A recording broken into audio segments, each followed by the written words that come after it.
Hey everyone, so I'm back! Hello. If you all haven't known, I have been away in Taiwan for around a month, and I have been attending the summer program where I teach kids English. And I bet right now there are a lot of questions being thrown at me right now. Or do you have to know Chinese in order to teach Taiwanese kids English? Or how's the food? Or how's the housing? How do you live? Or do you get to go out? And the answer is yes, yes, yes. Yes, yes, yeah.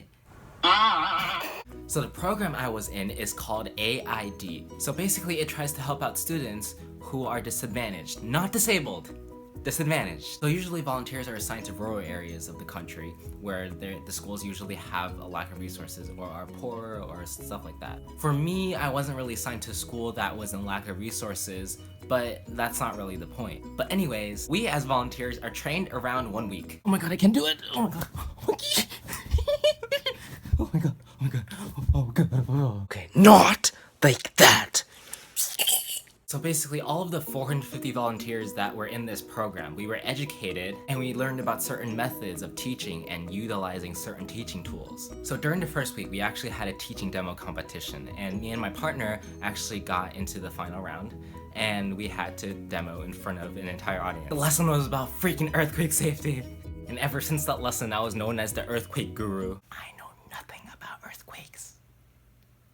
But shortly after the first week, me and the group of volunteers that I was with, we were taken to a city in Taiwan called Taichung, and there we taught at a middle school which was around the edge of Taichung. On the first day, we performed for the kids. We prepared a dance and played piano and violin. And I have to say, the kids were really nice, and they're more, I would say they're more respectful than the students here in America. But of course, our teaching strategies were way different than how they're usually taught, and so they were pretty uncomfortable at first. They weren't sure how to react to us. So these kids are used to going to cram schools, staying in school for many hours a day, studying for many hours a day, memorizing things, all the textbooks, being afraid of their teachers. And meanwhile, there's these volunteers like me coming from the opposite side of the world, being like, we're all in this together, and then we're like, let's play a game. So obviously the students were a little timid at first, and they're pretty quiet, especially because we told them that we didn't understand Chinese, so they had no way of basically communicating with us. Since they thought that we didn't understand Chinese, there was some gossip going around. 我觉得那老师好像有点笨. Okay, I'm just kidding. Please don't take offense. Please don't be angry. I was just kidding. But everything changed after the television interview with Asia TV, and when they realized that we actually spoke Chinese. And that is when things started becoming beautiful. The beautiful thing about opening up a student's heart is that they actually start showing love for you. And opening up a student's heart is probably the most rewarding thing for a teacher. And by the end of this summer course, all the students and even the teachers were crying because we were just so unwilling to leave, and we created such strong bonds even though they were created in a mere 2 weeks. So if you have noticed in the pictures that I've shown previously, we have many poses that we do in our pictures, but one of them is this something called the 3R. Each finger represents something. One is right thoughts, the other is right actions, the other is right words. For example, right actions: don't hurt other people, do the right thing, don't litter, don't abuse animals, make sure the animals that you own are well fed and they're well fed. And here would be an example of right words. My bad, that is not an example of right words. On top of teaching, another thing about the AID program is that my group grew very close, and we did a lot of things together. Like the principal of the middle school that we were teaching at, she would take us to different places to eat, different places to shop and explore. And we also had so many opportunities to bond together, not only with the people in our group, but with people outside of our group during the tour that took place the week after our teaching ended. So here is a short collection of video clips and photos that I have of our adventures together. 2, 3, go! Harrison! Harrison! Is she? Oh shoot, it's so magic! No, I turned it over. Just look at how tall it is. Hold on. Oh, we gotta unravel it. Hold on, hold up. Roll it all up. We gotta unravel it.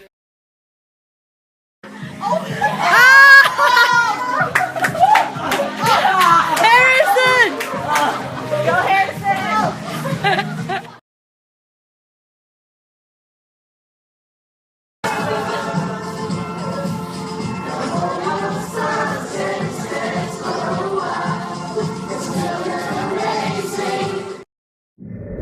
hope you like the videos and the pictures, but my main message of this video actually starts now. After this entire AID program, I realized how fortunate I am to live in America and have like a free education, despite all of the times that I've had to do some things in terms of education that I've really questioned, like why do I have to do this, why do I have to do that, is it really necessary when I have other and more important things on my plate? I have so many things going on, the family things going on, school things going on, you know? But like in the end, I still realize that there's a lot to be thankful for, to be in America, to have so many ambitions. Like that is a privilege.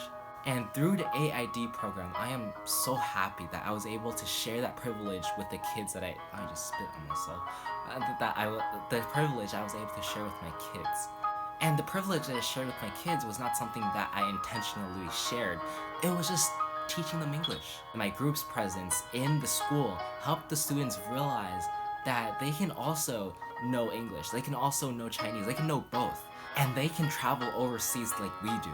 Because too often, students have their minds confined to exams and studying and school, and meanwhile they forget about, or not that they forget, but more like they're not aware of how much larger the world is. And sometimes people are like, oh yeah, I know about America, I know about the opportunities that America gives, and I know about things that are going on with America, but sometimes it just takes a little bit of a flick of a switch for that information to actually kick into your head, and that takes the heart of a teacher. Like, yes, America has its own problems, yes, America has many problems right now, but the thing is that there's still many things that we're so blessed to have living in America that other countries and worlds don't have.